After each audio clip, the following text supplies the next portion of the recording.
Yo, Assalamualaikum warahmatullahi wabarakatuh.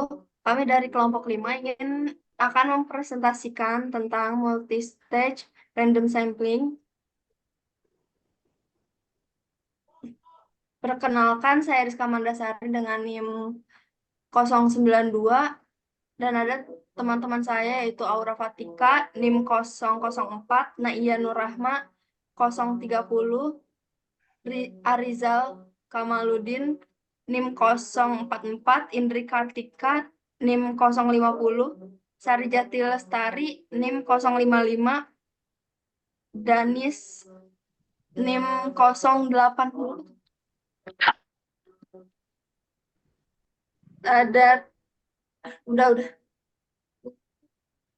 Selanjutnya akan dijelaskan oleh teman saya. Definisi umum.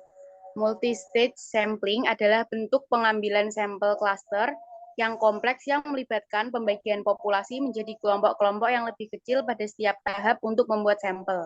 Hal ini sering digunakan untuk mengumpulkan data dari populasi besar dan tersebar secara geografis, seperti dalam survei nasional.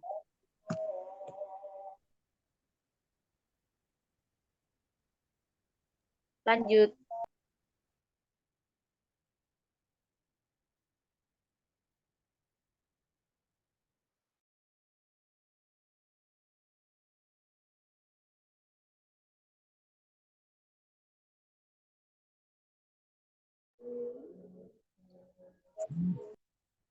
Selanjutnya, jenis pengambilan multi-stage sampling. Yang pertama, multi-stage cluster sampling, yaitu pengambilan multi-stage. Yang pertama, multi-stage cluster sampling. Pengambilan multi-stage cluster sampling adalah pengambilan sampel cluster yang kompleks. Peneliti membagi populasi menjadi beberapa kelompok pada berbagai tahapan untuk pengumpulan, pengelolaan, dan interpretasi data yang lebih baik. Yang kedua, multi-stage random sampling. Pada konsep ini, peneliti memilih secara acak pada setiap tahap. Di sini, peneliti tidak membuat klaster, namun mempersempit sampel kemudahan dengan menerapkan random sampling.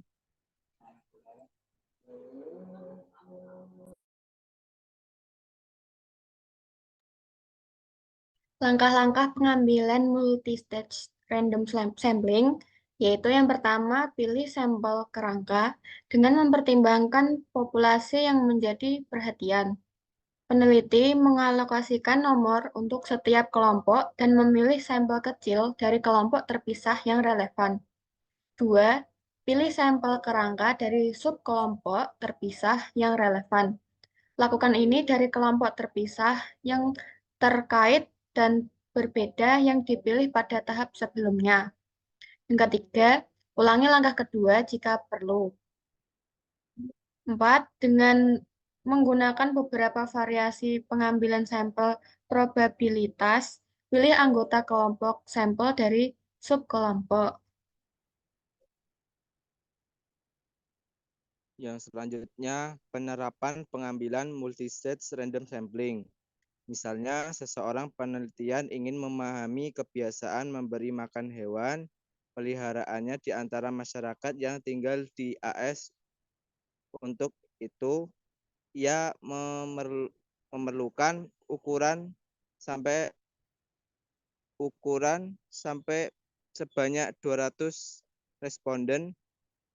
Peneliti memilih 10 negara bagian dari 50 negara bagian secara acak. Selanjutnya, dia secara acak memilih 5 distrik per negara bagian. Dari 50 negara bagian yang dipilih secara acak, dia kemudian memilih 4 rumah tangga pemilik hewan pemeliharaan untuk melakukan penelitiannya.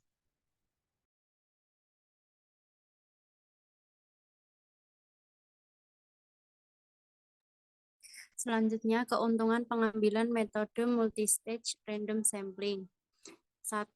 Memungkinkan penelitian untuk menerapkan pengambilan sampel cluster atau acak setelah menentukan kelompok. 2. Peneliti dapat menerapkan sampling ini untuk membuat klaster dan subklaster hingga peneliti mencapai ukuran atau jenis kelompok yang diinginkan. 3. Peneliti dapat membagi populasi ke dalam kelompok-kelompok tanpa batasan. Hal ini memungkinkan fleksibilitas bagi peneliti untuk memilih sampel dengan hati-hati. 4. Berguna ketika mengumpulkan data primer dari populasi yang tersebar secara geografis.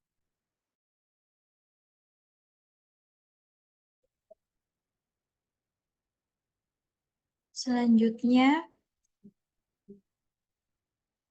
yang kelima, hemat biaya dan hemat waktu karena metode ini membantu memecah populasi menjadi kelompok-kelompok yang lebih kecil.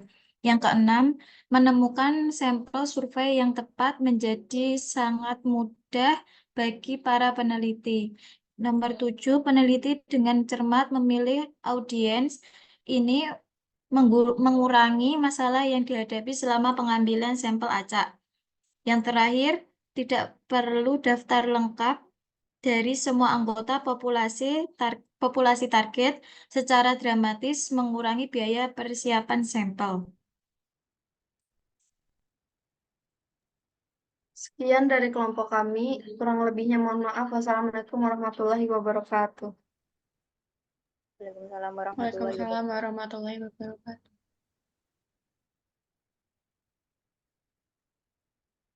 Save gak sih?